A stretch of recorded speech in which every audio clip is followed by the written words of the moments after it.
Jessica Brevoort, and this is Kitchen Table Productions, a show about living well with low carb.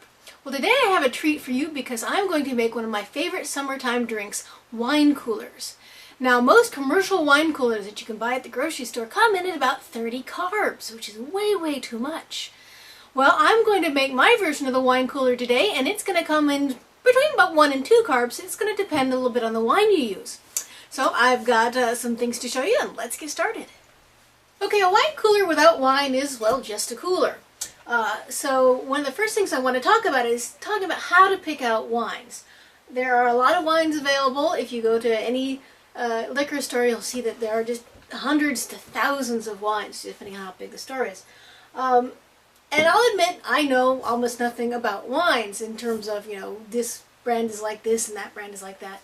I haven't done a lot of tasting. I rely on the people at the store. Usually any good liquor store will at least have one person on staff that really knows their wines. Now, when picking out a wine, it's important to remember for a low carb, or the most important thing is you want a dry wine. Now, the opposite of dry in wine terms is sweet, and sweet, as we know, is sugar. So always ask for a dry wine. Now, even if a wine is dry and doesn't actually have a lot of sugar in it, it can still taste sweet, kind of trick your palate if it has a lot of fruit flavors in it. And so that's the second thing you kind of want to ask for when looking for a wine cooler, is ask for something that is dry and fruity. That fruitiness is going to give a fake sense of sweetness to your palate. It's just going to be great. I went and asked for something that was dry and fruity and light in a white wine just the other day, and I was recommended this Sauvignon Blanc that's really great. This one is the Oyster Bay. So I'm going to use this in my wine coolers today. It's wonderful. You don't have to spend a lot of money on your wine for a wine cooler. In fact, it seems kind of stupid to spend $70 on a bottle of wine that you're just going to turn into a cooler. So always look for a relatively cheap bottle of wine. This one was only $12. It's not bad at all. My red choice for today is actually one of my favorites. It's this Chianti that's the Presto from 2007 actually, and it's got some nice fruitiness as well with a relatively low amount of tannins in it. It's also very dry. Red wines will usually come in at about 2 carbs for a 4-ounce serving, and white wines at about 1 for a 4-ounce serving, again if you are looking at a dry wine. Now we turn our sights onto the cooler part of the equation. Now, I've found through my many trials over the last week or so that the best thing that you can use for your wine cooler is a generic diet soda. Not only will you save yourself some carbs by going with a generic diet soda, but you'll save yourself some money as well. But the big bonus here is actually that there's a lot more flavors available in diet if you go with a generic. The big name brand companies seem to think that we only want diet soda in a cola or a lemon lime. Whereas, if you go with a generic, they've got much more room for maneuvering, as it were. So yeah, I do have a lemon lime soda here, as you can see. I also have a nice grapefruit and a grape. And one of my favorites is actually this raspberry ginger ale. I use this a lot for my wine coolers because this is wonderful. But this is just a small sampling. There are many other varieties available. Now, I would definitely recommend having both your sodas and your wine chilled to start with, even if it's a wine you would not normally refrigerate. The reason for this is twofold.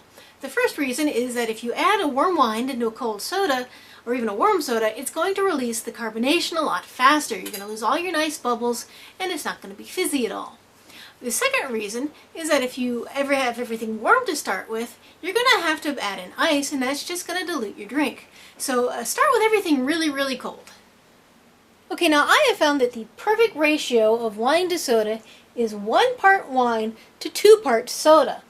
Now, I know it probably doesn't look it in here, but this is about 1/3 of this glass filled with wine. That's 4 ounces. And yes, I did measure it.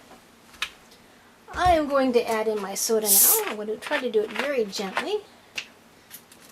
I've got my white wine. It's a beautiful fruity flavor. And I'm going to add in about half of a lemon lime soda. The other half I'm going to add for grapefruit soda.